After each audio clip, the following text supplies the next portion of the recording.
And God is all there is. Thank you. Do you guys consider yourself geniuses? Yes. Do you think you're a genius? Yes, you are. You claim it and you own it. You are a genius.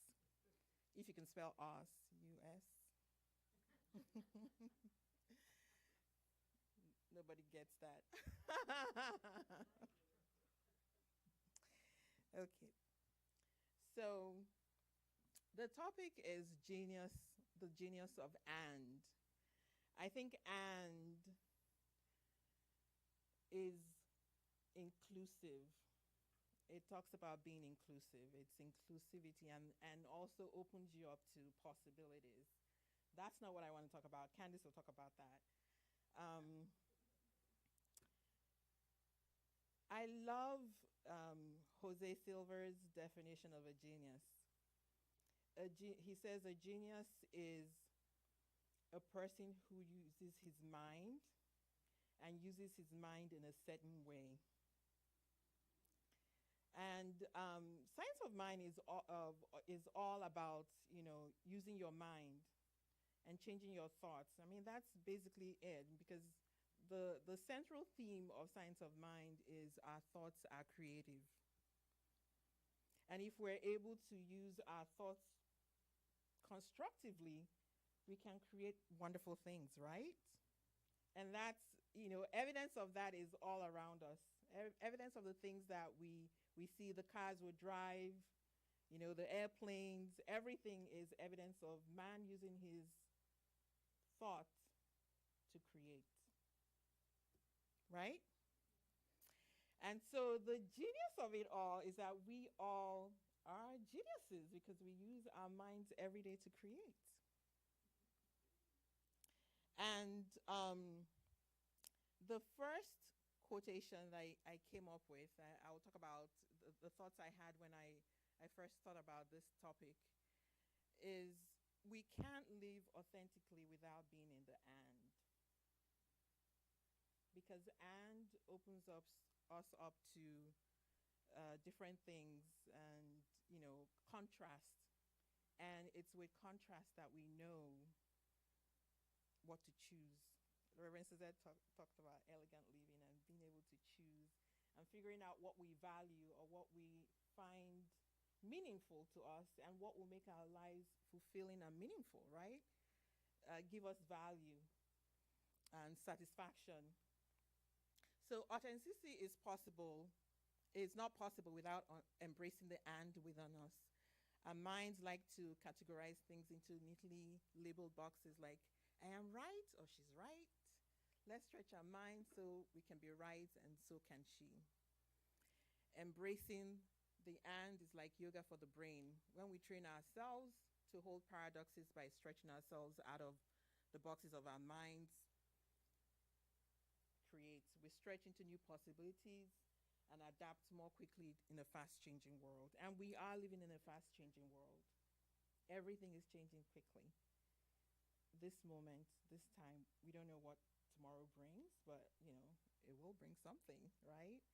But if we embrace the and, we open up more possibilities and see, even envision more things, better things than what we have in this moment. So the word that came to me was equanimity. If you can pronounce that right, equanimity. I sat down in front of the computer trying to pronounce the word equanimity.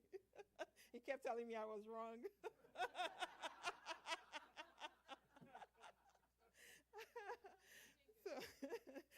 so equanimity is an interesting word, but I think it's a very useful word to know and to embody. Because what it teaches us is, it means, according to dictionary, mental calmness, composure, and evenness of temper, especially in a difficult situation. And it gave us an example. She accepted both the good and the bad with equanimity. I mean, to live life, we have to be in that balance. Otherwise, you're going to go crazy. right? If you're unable to hold that balance, how can you reason and think and be calm in order to take that next step? It says in Buddhism, equanimity refers to a state of mental balance and mindedness. It is one of the four Brahma Viharas, which are considered the sublime or divine abodes of the mind.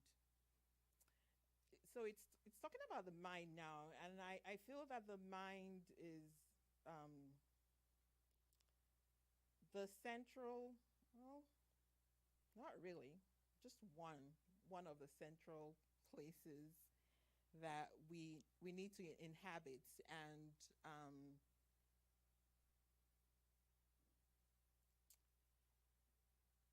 kind of control, kind of understand, really understand the mind and come to a place where we we live in that state of balance in the mind. How do I explain this? Okay. I wanted to talk about the situation that happened to me. I know throughout the whole month we had been talking about paradoxes, and I live the paradox. I have a very dear friend who I consider to be a friend, and I love her like a sister. And we were out and about, and she's constantly talking to me about the state of affairs in the world. And I listen patiently. I think I'm a good listener. I believe I'm a good listener. I never offer, any contrast. I never, contradict what she says. I just listen. Then we were out and about, and she just wanted to start again. I'm like, I just, out of the blues, blurted out, I'm not hearing it. I don't want to hear it. It took her aback. So for a moment, we separated. And then when we parted, I went home and I sat down with myself. But she came back at me again and said, Sophia, because she's been sending me videos to watch. And when I open them, I feel they're negative and I just close them out. I'm like, I can't watch this. I really can't. And she's like, why don't you watch it? I really, you need to know these things. I'm like, no, I don't want to watch it. But she said, okay, watch this one. Watch this one. I said, okay.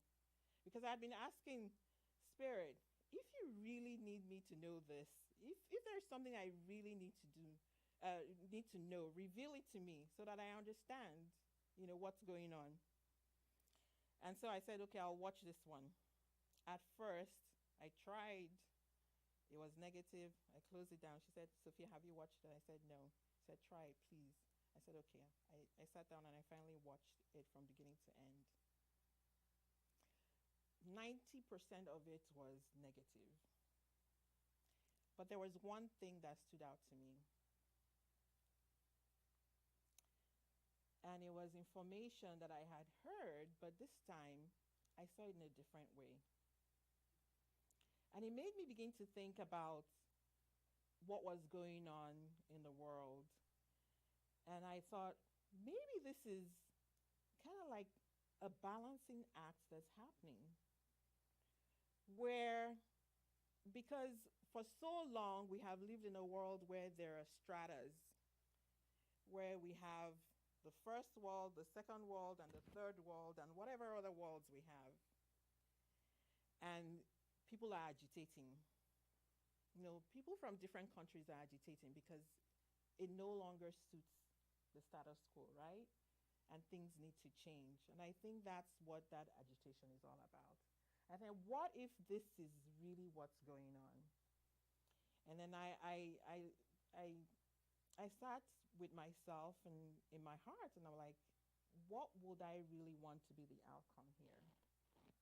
What would I want to see the world become, and how would I want to see the world be? And I realized that what I wanted, or the truth of what I want, is I want harmony for everyone. I want there to be understanding, and I want there to be peace, and I want there to be a place where people can sit down and hash out whatever differences they have without conflict. It is possible. And that's the highest outcome. And I'm like, this is what both of us want. And I asked her, what is it exactly you want? What do you want to see happen? And she said she wanted harmony too, and she wanted peace, and she wanted unity. And I'm like, that's what I want.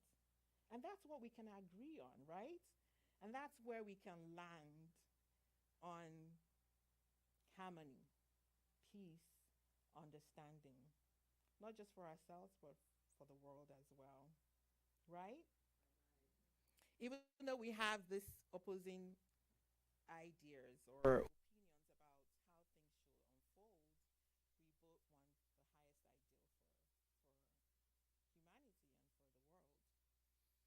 And in order for us to get to this point, I feel that the practice of stillness is important. And one of those practices to um, to get to that place is meditation and quieting the mind. And I feel that dance is one of those ways I express and how I get to connect to my mind, because the mind and the body are connected one way or the other. And when I dance, I find that I'm able to quiet my mind, and I'm in a different place, and it also puts me in a different vibration, right? You are joyful when you're dancing, because you can't dance if you're sad. But you can start from sadness to joy, right? But that's a way of getting into a place where you can still the mind and quiet it. And Rumi said, in order to understand the dance, that's the dance of the world. What are we here for? What are we doing here? Is to get to a point of stillness, to find that place deep within that's quiet, where we can hear silence. And that silence speaks to us. That silence has a voice. And once we listen to that voice, it's very profound. It is deeply profound. So practice dance. So with equanimity, you can deal with situations with calm and reason while keeping the inner happiness. That's what Dalai Lama said. If you get to a place where you can still the mind, you're able to not only hear that inner voice, but you're able to, ideas float in.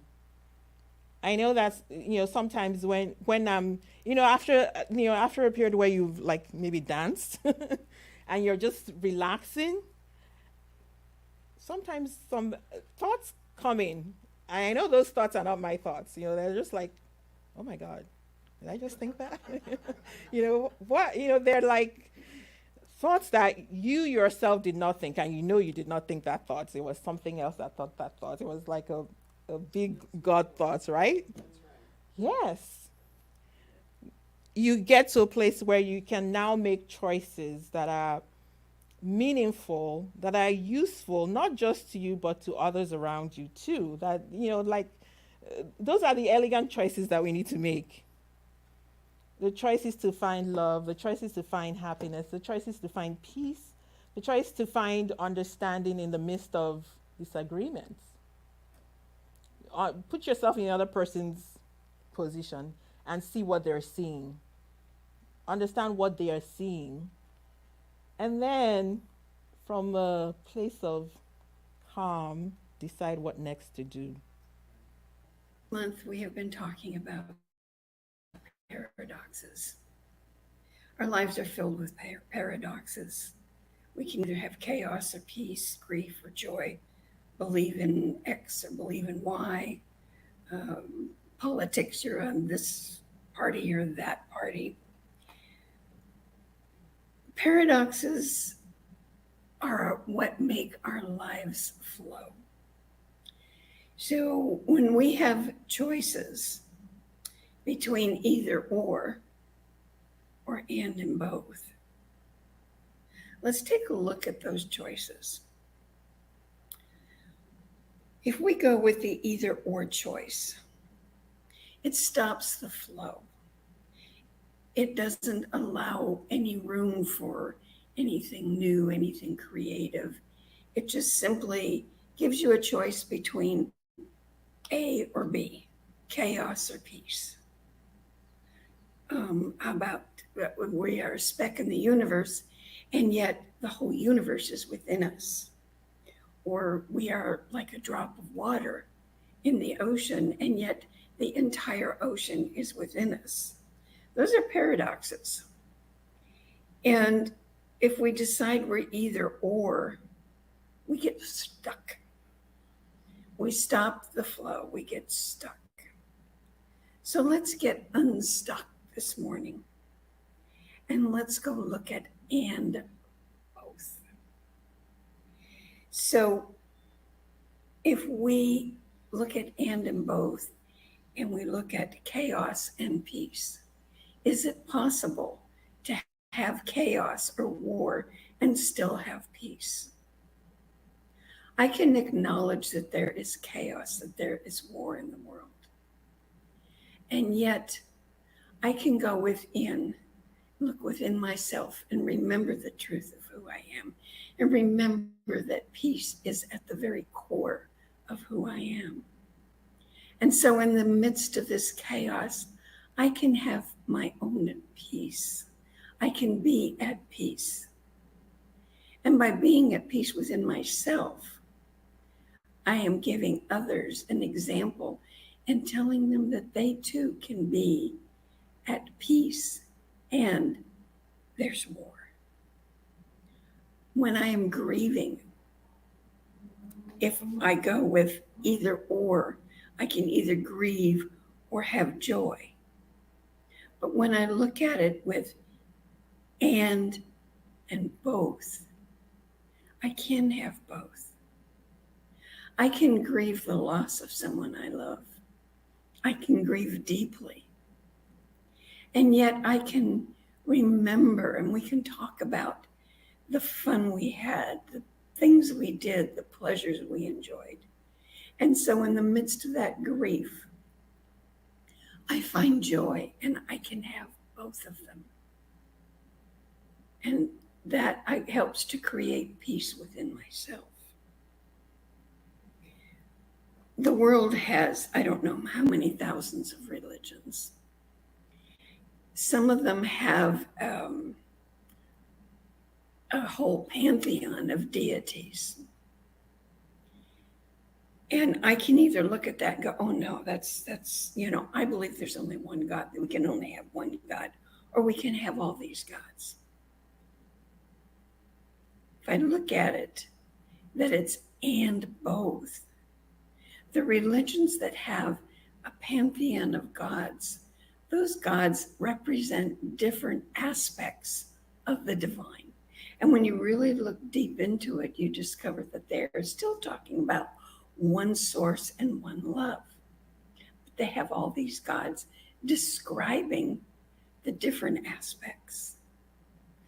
And as one who believes in one God, there's only one life, there's one God, but this God has many, many aspects.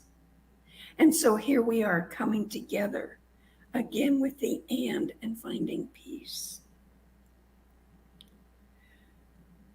When you're in trouble, when I'm in trouble, it brings me down. I get depressed. It's easy to get depressed when there's trouble. So can I have trouble and still be optimistic? When I look at life and I see the trouble of my life, I can look at it and go, okay, now wait a minute. I know that God is all there is, that God is in, as, and through me, and in, as, and through everyone around me, everyone I work with, everyone I talk with. We are all one within the divine. So I know that God only wants the best. So I can be optimistic about the future, even though I have trouble right now and I feel depressed right now.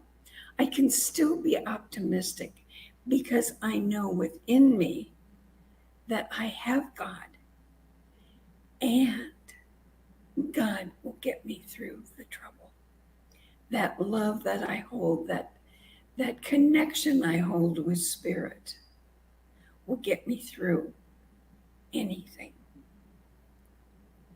Okay, so when we look at who we are, we see, okay, I am one person on a planet with billions of beings, billions of human beings.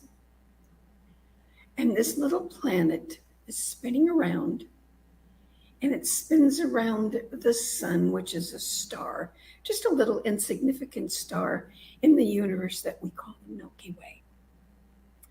And the Milky Way spins around other galaxies in the cosmos, and the cosmos is expanding.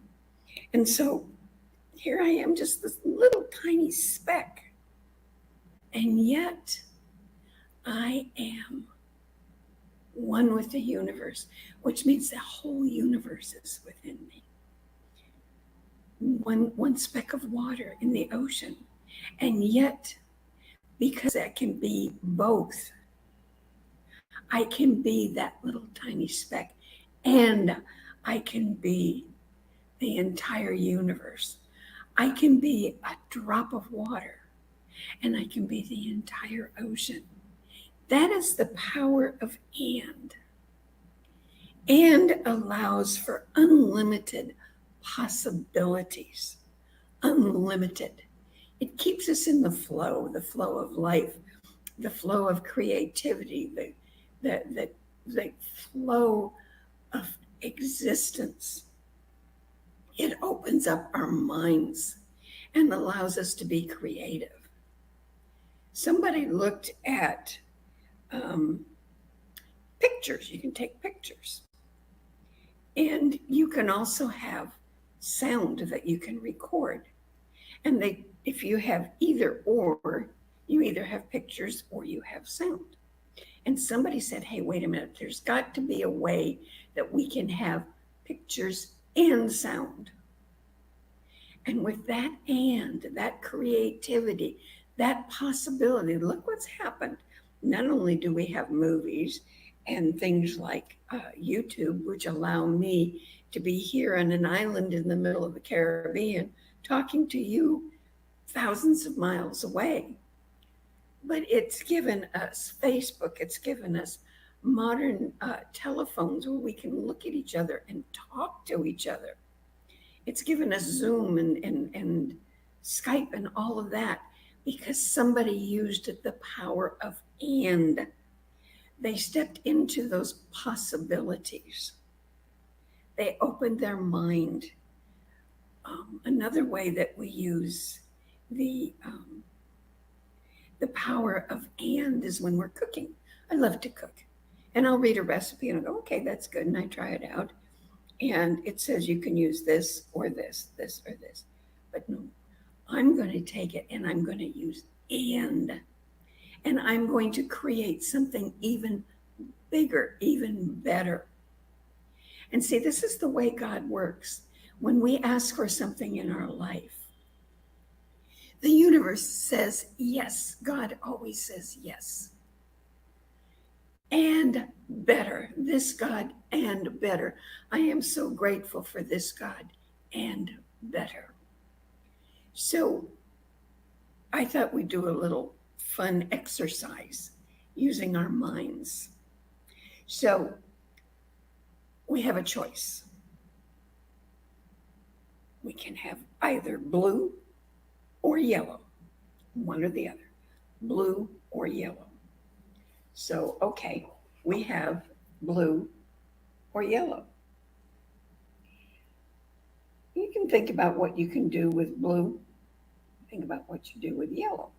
Yeah, with yellow, you can make sunshine blue. You can make the ocean. It's pretty limited there.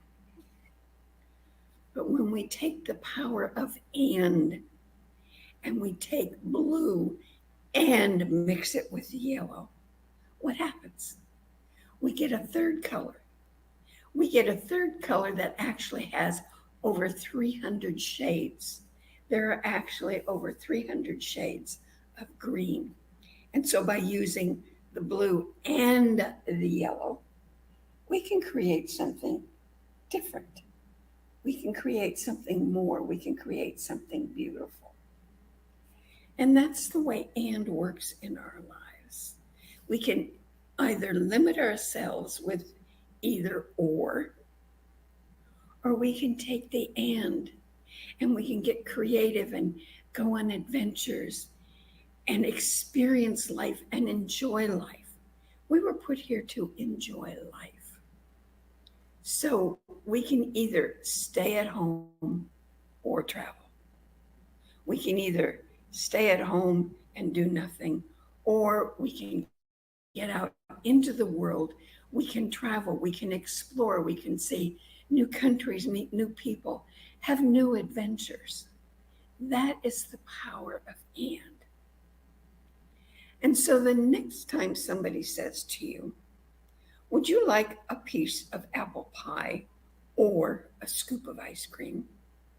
You can look at them and say, nah, I'll have a piece of apple pie and a scoop of ice cream and some caramel sauce.